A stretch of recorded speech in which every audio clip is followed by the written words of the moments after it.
Hey guys, what's going on? Inception here, and welcome to another video. Ladies and gentlemen, we have De Jong's Team of the Season card to check out today. If this card plays anything like his Team of the Year card, he's gonna be really good because his Team of the Year card is really fun to use because you're looking at a card that's really agile in the CDM position that defends like an absolute monster. Okay, if this card had a 4-star weak foot, oh my god, he'd be brilliant, right? But he's still like amazing in this game regardless. So with Frankie De Jong's card, ladies and gentlemen, we're looking at a card that is 5'11", which is a great height to have in the CDM position with the right stats, obviously.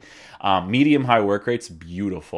4-star skill moves, a huge plus, and 3-star weak foot. So the weak foot would suggest that you may want to use him in the right center defenseman position. I think that if you get a card like De Jong and you have the Team of the Season version of Saul, you can definitely have this really cool variable where you have them on both stay back while attacking, but then you have a little bit of an attacking oriented version of Saul that sometimes pushes up, but then you also have that with De Jong because of his 92 attacking positioning, right? So I feel like the balance in this team is going to be really nice in the midfield area, especially. We just need to see what they're like defensively, what they're like pushing up and all that stuff. We are doing 4 different reviews at the same time, so I want to be a little bit all over the place for some of these things. But with De Jong's card, guys, in regards to attributes, we have 89 acceleration with 86 sprint speed, right? Shooting stats, you don't need to improve for a CDM position. Even a center mid position is absolutely brilliant. Really good stats. Passing stats are obviously there as well. Don't really need to improve that. Dribbling stats, I mean, you could improve the dribbling if you really wanted to, but I feel like it'd be a complete waste in my opinion because his passing is already really good. Yes, you can give him the balance boost and agility boost, but he's pretty responsive for someone that's playing in the midfield. Now, if he was an attacker, a little bit different. I would 100% increase it because it's really important to have it more in the attacking area than the midfield area. But every position, you want the player to be responsive. But those stats for a midfielder is really nice, right? With the Shadow Chemistry style, you're giving him a +10 for acceleration, +10 for sprint speed, and you're giving him defensive stat increases as well. His physical stats are already there. In my opinion, right? When your physical stats are already there, I feel like it's more relevant to give these guys shadows to compensate for overcommitting fullbacks, or if these center backs are not in position and I have to defend with my midfielder really quickly in certain areas. If you give a card like De Jong, 99 acceleration with 96 sprint speed, with dribbling stats like that, you're just looking at a transitioning god, right? He's just going to move left and right like an absolute monster, defend the CDM positions really nicely. He's just going to be amazing, right? I've already used this version of Team of the Season De Jong because I did some, not even Team of the Season, excuse me, I did the Team of the Year one, but they're going to be very similar regardless. And I'm going to tell you guys this right now, like, he's amazing, right? Like, it's just the way that he moves across the pitch defensively, attacking wise, is really good, right? So we're obviously going to try that in game. In regards to traits, he has the outside foot shot trait as well, so that with his shooting stats as well is always a welcome thing, right? Especially if he's going to play in the CDM position when I find myself in a situation to score some nice opportunities. But the way that we're going to be lined up with De Jong, and we are going to be changing this because of the multiple reviews we're doing right now, is we're going to be playing De Jong on stay central, cover center, and stay back while attacking, right? Same thing with Saul, to have a nice little balance between each other when one's pushing up, one's coming back, so on and so forth. And yeah, that's pretty much it. So we'll just have him on stay back while attacking cover center, and then we'll basically just take it from there. So hopefully you guys do enjoy this video. I will see you guys in the gameplay.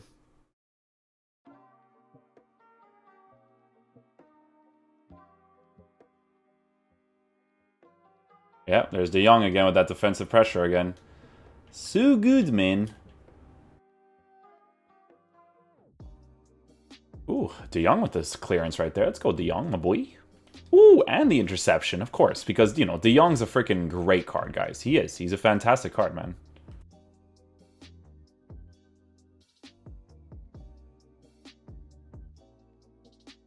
Ooh, let's go, De Jong. So that's the variable right there with De Jong and Saul. You see when De Jong starts to push up a little bit, Saul kind of just like lingers back. So really cool variable to have with both cards.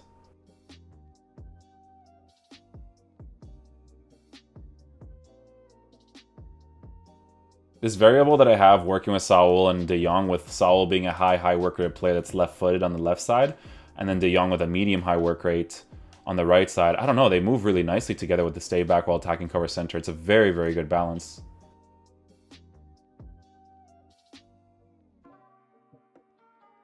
Dude, that fast transitioning is just so freaking sick, man. Little emphasis over there to get that tackle, but that's FIFA mechanic.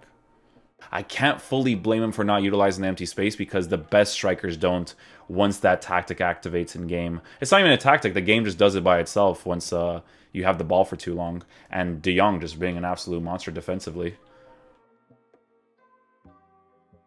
There he is again. Super agile to get that ball back constantly.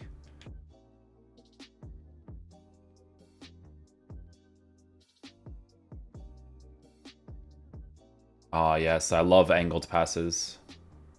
Angled passes like that is what makes players like De Jong really good.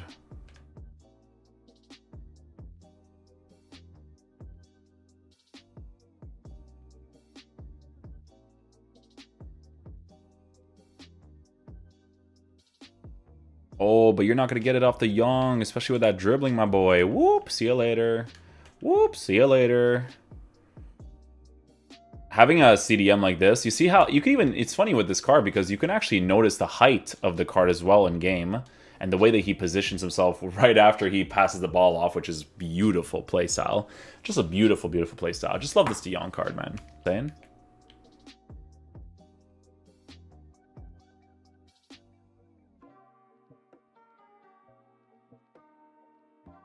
Look at De Jong just always well positioned in the CDM position.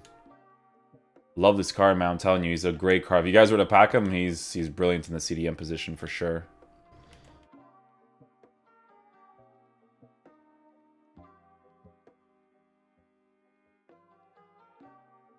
Go, De Jong. Possession base, excuse me. Wow. Don't even know what I'm saying.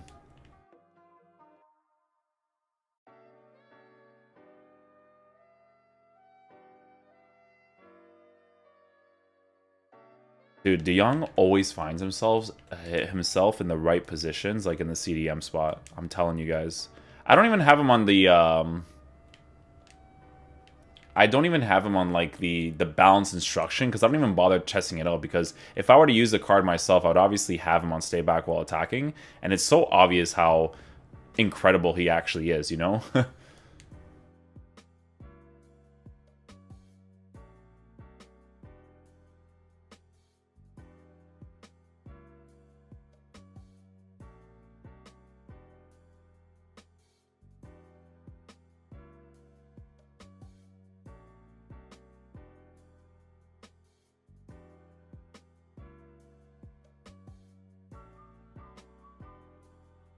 Nope. De Jong's a beast. Alright guys, so final verdict on De Jong's card. I mean, he feels very similar to his Team of the Year card. He's actually really good.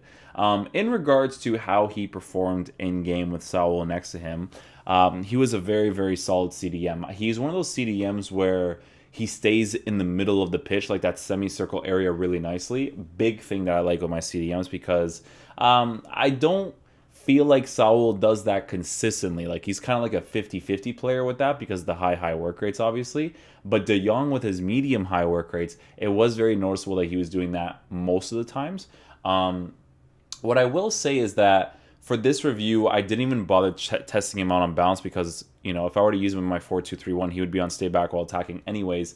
But the great thing about this review is that even on stay back while attacking, you can see that this card was offering a nice attacking presence, pushing forward defensively, in a defensive way, in a dribbling way. Like, he was really nice, because the variable they have to consider with these two types of cards, with Saul and De Jong, is that if one starts to push in a little bit more, the other one starts to be more defensive oriented. Now, sometimes this causes like a misbalance in your team, because what happens is that you know, if you lose possession of the ball, your midfield is kind of like really open, which is not necessarily an ideal situation, right? So it's something that you have to definitely keep an eye on in regards to adjusting your tactics a certain way where that doesn't get influenced too much. But I mean, with this card and the quality that he offers in game, guys, the shadow chemistry style on it it's definitely worth using. How much does this card cost? 915K on PS4, 680 on Xbox.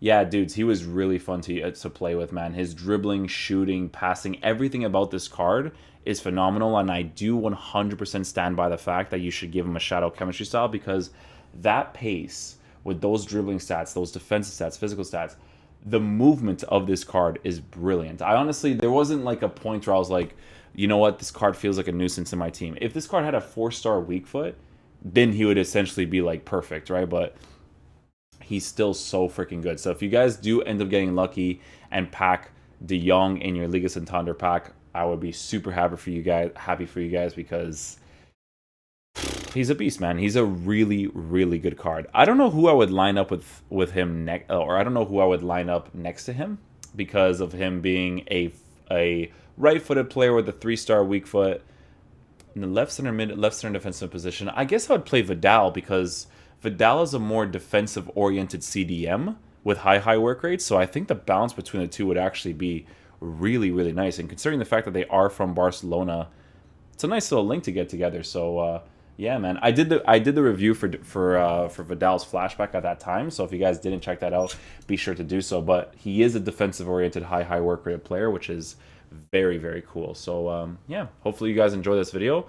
I'm gonna go ahead and render these bad boys out, go rest my eyes, and I'll catch you guys tomorrow for whatever it is they release. If there's a Liga Santander SBC, I'm not sure if I'll be around during that time, so we'll see what's up with that. Okay, boys, thank you guys so much for watching the video. I'll catch you guys for the next one. Peace out, dudes. Love you guys.